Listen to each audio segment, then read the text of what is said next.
Okay, so we've been working on this problem here with the roller. We just kind of have a look at it again and just kind of go over the main points of it, just so we get a good understanding of this. So, all right, so there it is. So, you know, as you usually do on these things, you start off by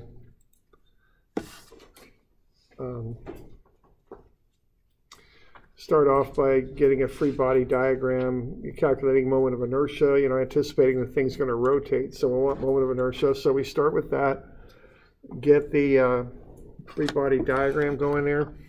Now the important thing here, I don't know, there's lots of important things, I guess, is be sure that your A and your alpha agree.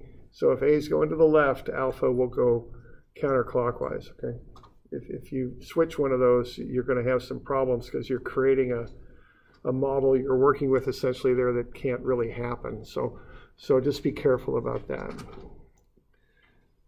All right, now this is a big assumption here, no slipping. This is the general assumption that you make going into these things. So you want to equate AG equals alpha R, okay? Now you have one homework problem where you got to watch what your radius is. Radius is the point from the center to the part of the wheel or spool that isn't slipping. You've got a homework problem with a spool on it, and the statement there says it's not slipping on the rope, which means you use the inner disk as the radius, okay? So this is an assumption you make if it's not slipping. What it allows you to do is equate alpha to A. Okay, and that's important because it cuts down on the number of unknowns you got to deal with. So that's the normal assumption you make going in. Okay. All right, now there's two ways to approach these. You can go at this with some of F as MA and some of M as I alpha. That's probably the most basic theoretical approach. You write up two equations. What we had here was a drag wheel, where we're trying to drag it across the ground and it's being undercut by friction. So as a result of that, the motion is to the left, the friction was to the right. Okay, so we write up the sum of Fx equation, the usual stuff here, the stuff you'd put in statics goes on the left, and then the dynamic stuff goes on the right, and you watch your signs. Okay, work through that and solve it for force of friction. Then I go sum of mg is Ig alpha. Quite often what causes the alpha, the spinning, is the friction that undercuts the wheel. So it's the moment arm, the radius, which is 1.2, force of friction is equal to I sub g alpha. You substitute A in for alpha there, and then you get to a force of friction equation, okay? So now you got two equations in terms of the force of friction. You equate them together and solve it, okay? And you can get A. And a nice thing about this method is you can come back and solve for the force of friction if you need to, which in this case we did, okay? It's also a little bit intuitive. I mean, both of those equations make sense to me, pretty straight up, okay? All right. So we got any questions on that?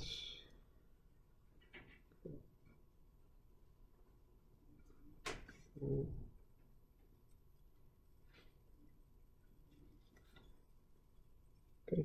Now there's an alternative to doing this. It's quicker. It gets you one long equation. So no two equations and two unknowns. You can use this inertial moments equation. Sum of MA is Ig alpha plus MAG xy bar plus MAG y x bar. So you could apply that. Normally when you do this, the place where you take moments about is the point where friction acts, because one of the good things about this approach is you can eliminate friction from the equation, okay? So you're going to take moments about right there where that friction acts, so right at the bottom of the wheel. Call that point A. Okay, now that changes your moment, because what is now causing the moment about A, not about G anymore, but about A, is this force that's pulling the roller across the ground, okay? So that's the cosine 10 times 250 this time. The radius is still the moment arm. And then on the other side, you got I sub g now. It's not I sub a, it's I sub g times alpha, which we do the substitution of a in there. And then we got ma. Also, we have to put in there, but we need a moment arm because what we got here, we got a rotational term. All these terms are rotational. They're based on moments and rotation, but ma is not. So you got to throw in a moment arm on that to get the inertial moment. So that goes through the center of gravity. It's the radius. Using this approach, you can get to the solution real quick there, okay? So you could do it either way. There are times when this method here seems to be advantageous, seems to be a good way to go. Okay.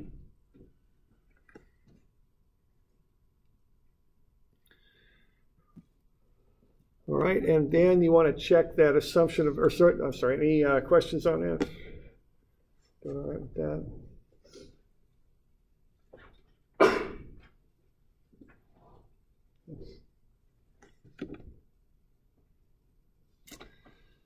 Okay. Given that, you check the no slipping assumption. So what you do there is you find the actual friction. This is where that two equations, two unknowns comes in handy because it gets you an equation for the friction. What we did when we did that moment about G equation there, we got the force of friction was 408 times A. So now we know what A is. It's 0.201, plug it in. This is the frictional force that's required to make this happen, to make it work. You've got to have 82 newtons of friction right there to make A and alpha correspond and work properly. Okay? If you don't have, maybe a better wording on that is if you can't get 82 newtons of friction, the thing's going to start to slip. It won't do what we're showing it doing, okay? What we're assuming it's doing, okay? So what you got to do then is find what's the maximum possible friction. And to do that, you just take mu Fn. Remember, that's a limit. It's not an actual what friction is. It's what friction can be. If you're just taking a block and dragging it across the ground, friction will go to the maximum. But when you're dealing with a roller, it doesn't necessarily go to the maximum, or a wheel or something like that. All you need is enough friction to undercut the wheel. You don't necessarily have to go to the maximum possible friction to do that. That's the idea. So you find the friction that's required and then you compare it to what the maximum possible can be. So just with the wheel, that motion's kind of so odd. It's not like just dragging something across the ground because it rolls, and the rate at which it rolls has to match the rate at which it's moving across the ground, see, for all these things to work. So you may not need to push friction to its maximum to make that happen, okay? So what you do then, you take what you got for your actual friction based on the equations you generated, and you compare it to mu Fn. For the first run here, it was less, so that's fine. That thing can develop 82 newtons of friction and quite a bit more based on the coefficient of friction. Okay? But for the second run, it didn't. It was too small. Okay? So I had two different mu's to compare it to. The second mu, you didn't get enough friction.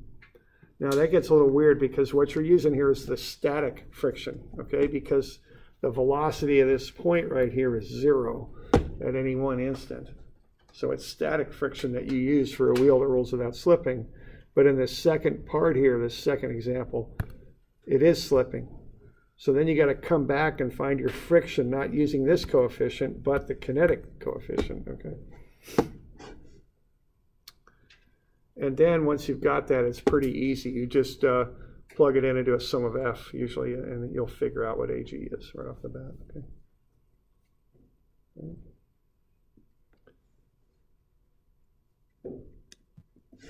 And then once you got AG, you can run it through a constant acceleration equation and find the velocity. Right?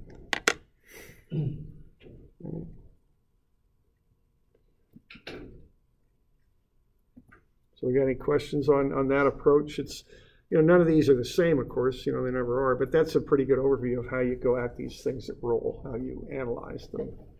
A lot of steps there, but, you want to try and get that figured out. Okay.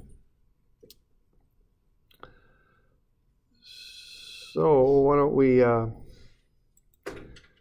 a look at one of the homework problems here. Not one I assigned, but a different one. We'll look at those on, yikes, it's a lot like statics. We'll have a look at that stuff. Probably we'll start in on Monday on that stuff because that takes a little while to go over. Okay, but so let's just have a look at another example of this stuff. There we go.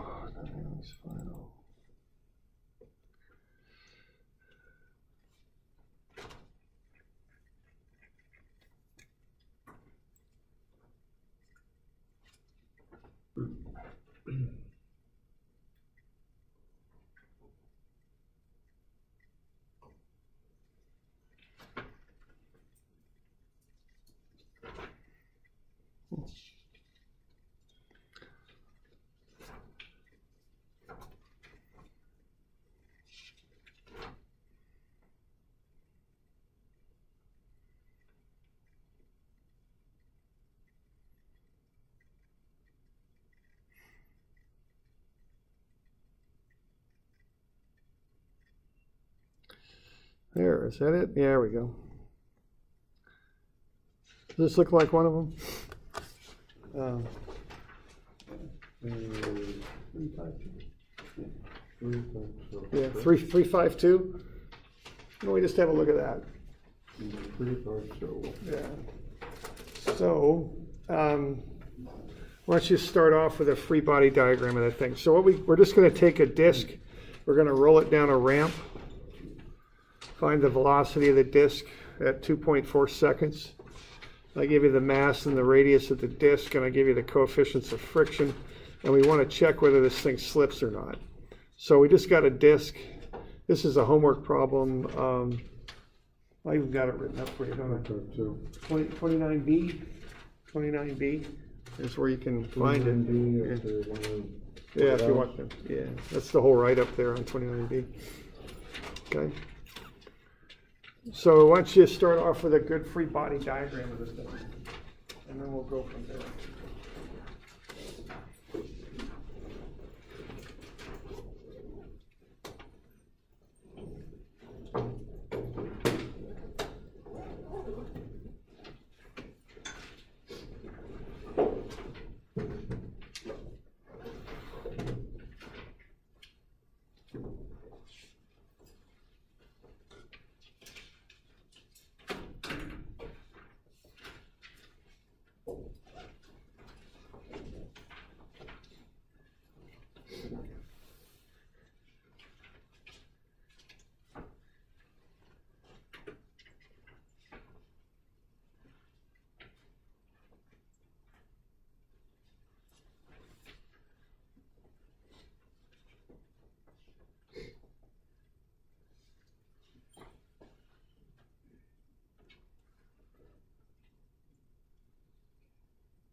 Okay, remember to get A and alpha on there. And if you're making any, start with that. You probably want to calculate what I sub G for the thing. And if you're going to make any assumptions, you might want to get them on there and just get the basics up there, the way you kind of like prepare to figure it out. So the preliminary steps.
You'll get to a Freebody diagram, okay?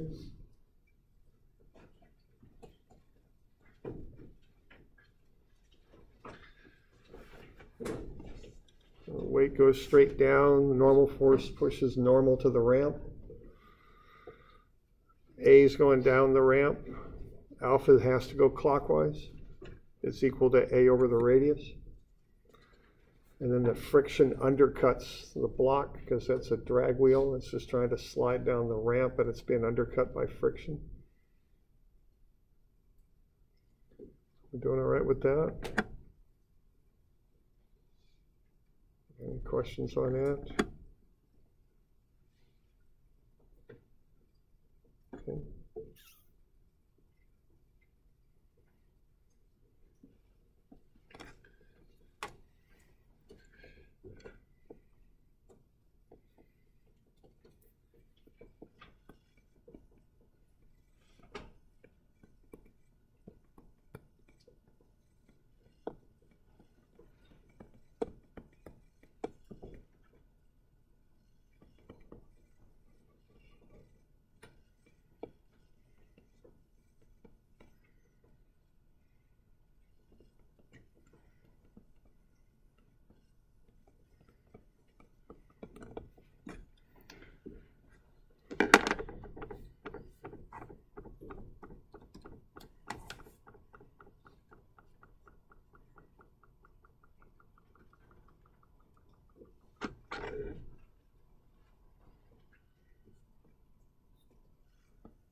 There's the moment of inertia.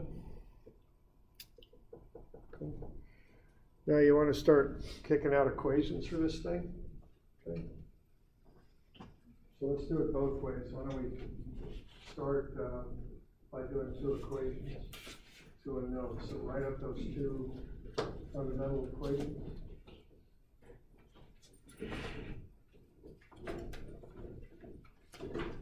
All right, you have any questions on this?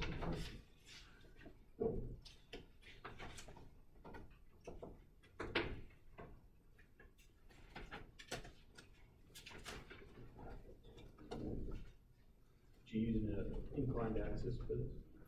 Yeah, definitely, yeah, on this one, because everything's going down the ramp, so I definitely do that.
Okay, so yeah, remember on this mu Fn, you can't do it if you're assuming no slipping. Mu Fn doesn't work. Okay, you just, it's off limits. You got to remember that. Okay.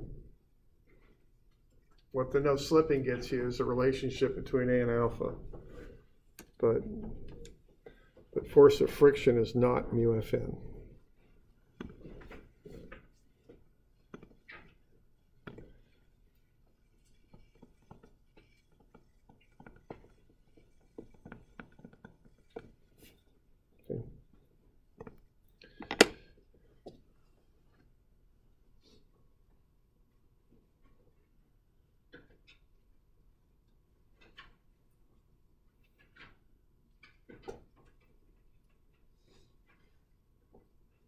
Wait, so why is that the case?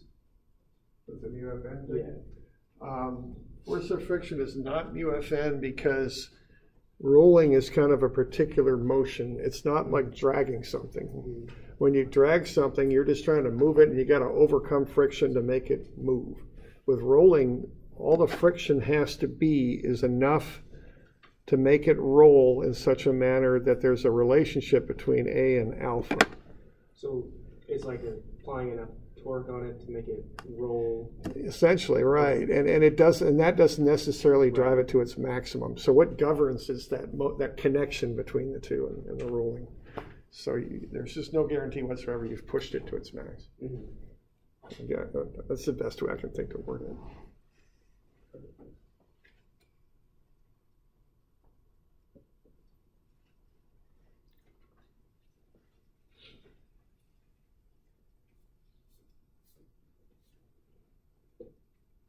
I don't know how far y'all are, but I got an A of about 3.07.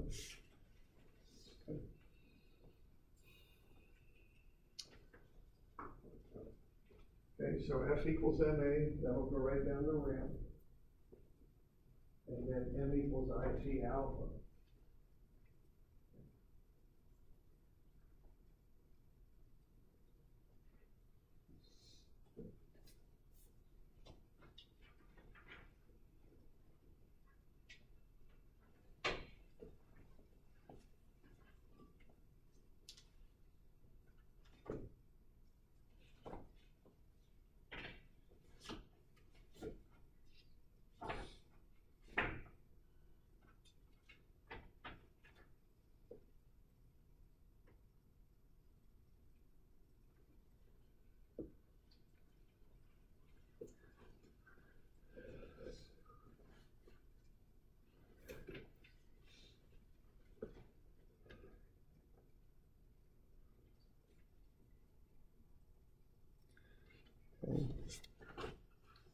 your F equals MA, just get the component of the weight going down the ramp. That's what drives it, and the friction works against it. And the IG alpha, that equals mg. Just take a moment about the center of gravity. Have a look and see what's causing the moment,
Solve for the alpha or the acceleration before you solve for the force of friction? Yes, indirectly, because both of these equations will have the force of friction in them. So what you do, you solve both equations for FF and then equate them together. And so that way you'll get to A first. Right. Then you can run back and get force of friction if you want. But you are putting the force of friction in the equations, but you don't solve for it directly in either of them. Right. Yeah.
Okay, so there's the two equations there.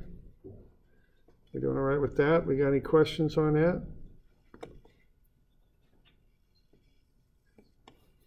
So that's 8.3. It's actually 8.29 if you take it out to three significant figures. Okay, we're doing all right? Okay. And then we got 0.15 force of friction. I call clockwise positive because everything's rolling that way. I might as well. So that's the moment caused by the friction, and that equals I alpha. Plug in A over 0.15 for I alpha. Or excuse me, for alpha. And then you're just going to solve them both for the force of friction, then equate them together. Okay.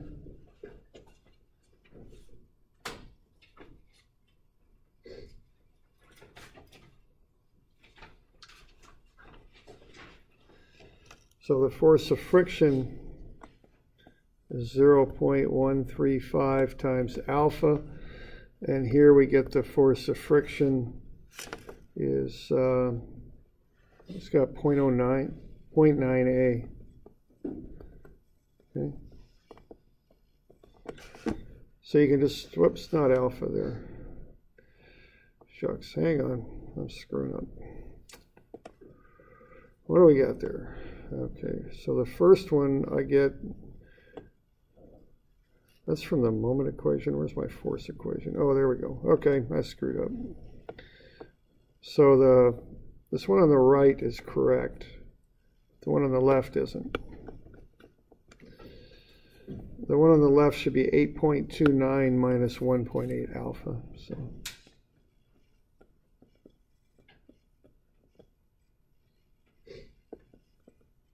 There we go. Or A, 1.8A. There we go. Okay. And now you've got two expressions for F, force of friction. You can just equate them together and solve for A.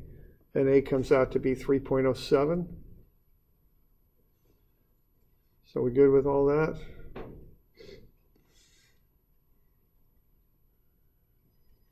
Okay.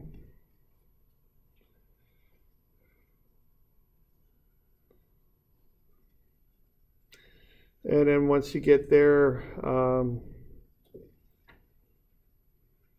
see, there's I sub G, there's the weight. There we go.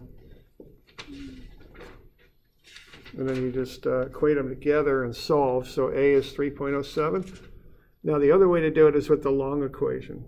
So why don't you just give that a run? Sometimes that can come in handy too. We've still got a bit of time, so why don't you do that if there are any questions.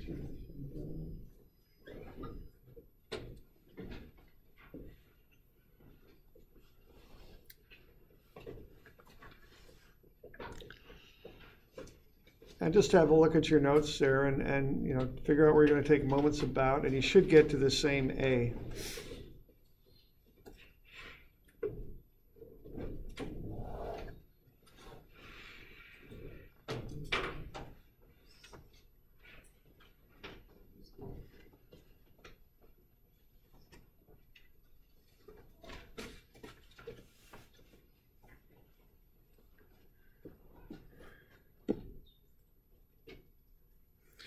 Yeah, I forgot to pause this for those of you online. I'll just go ahead and do it now.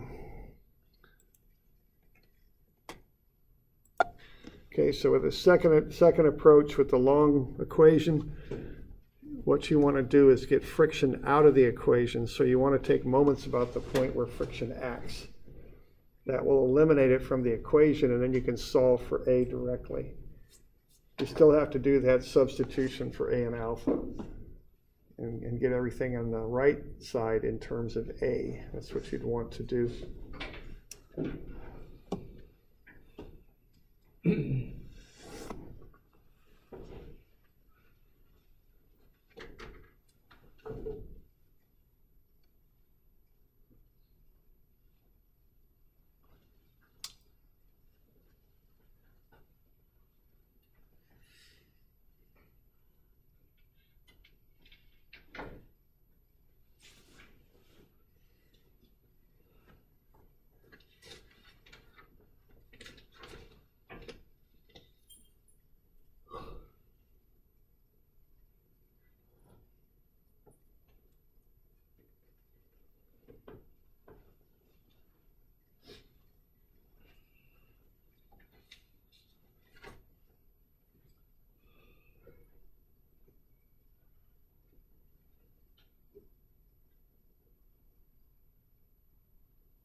All right, so that big equation there, everything's clockwise, so I'll call that positive. You got the component of the weight going down the ramp. That's what makes it roll. So you're going to take moments about that point right there. So 8.29 times 0.15, that's clockwise positive. That'll equal IG times alpha. Now what alpha is A over 0.15, which is equivalent to 6.67A. So that's where this term comes from. It's A over 1.5.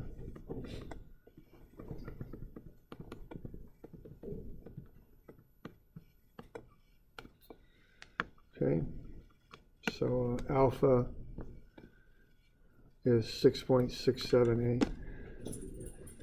And then you've got the, we've got MA, so M is 1.8, A is just A because we don't know what it is yet, and then the moment arm for that acceleration right there, is the radius, 0.15. Everything's going clockwise, so everything's positive. That's what I'm calling positive, is clockwise. And so I can work through that and solve for A. It's 3.07. Okay.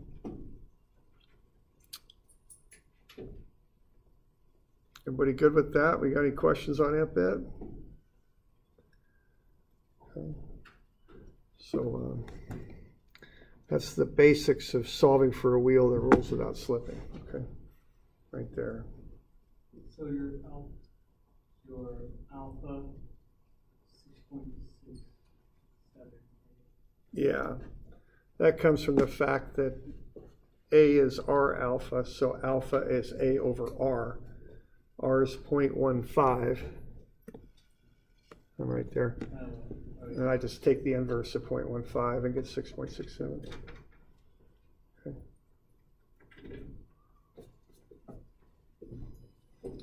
Okay.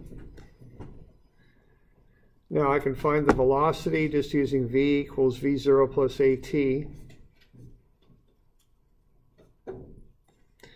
And then I can go ahead and find the friction. Now, what I had there was the force of friction, I think it was 0.9 times A, wasn't it? Yeah. Okay, so I've got A now, it's 3.07, so the force of friction is 0.9 times that. So that gets me the actual. So this is what it actually is. Okay, and I go ahead and find that, okay, because I wrote that one equation for the rotation of the disc. And so to find the friction then, I just take 0.9 times A and I get 2.76.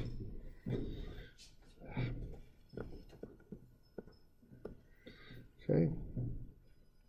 So that's the friction that's required to make this happen, okay? So what I want to do is compare that to the maximum force of friction. So that is the friction required to keep it from slipping? Yeah, you could say that, right? And also the friction required to make it accelerate at 3.07, okay?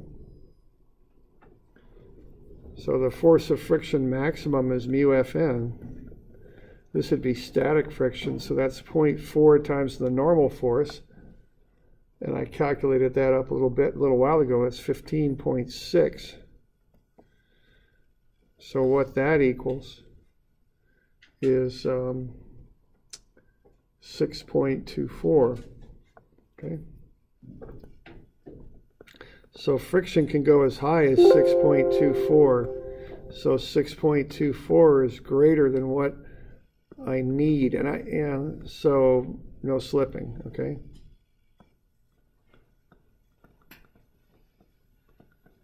And actually, I don't know, I really haven't thought through how to word this stuff, but maybe the way to word it is needed, you know? I don't know, it's actual, it's needed, whatever you want to call it. Okay?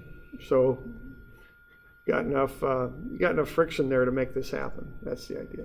Okay? You need to check that just to make sure. Okay?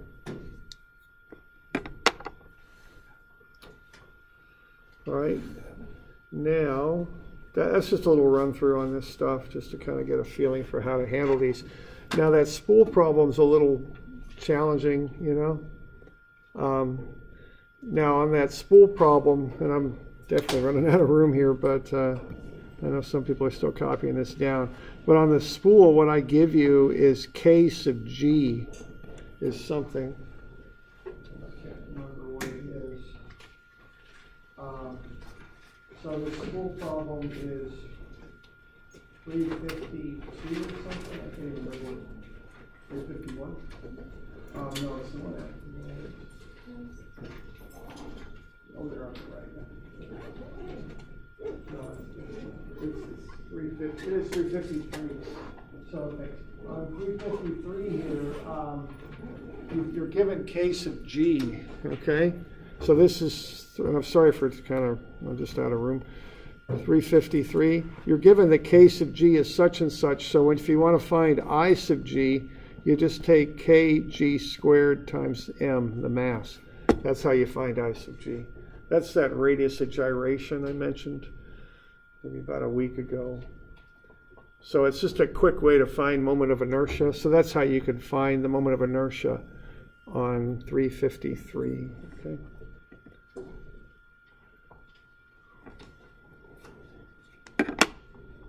Right.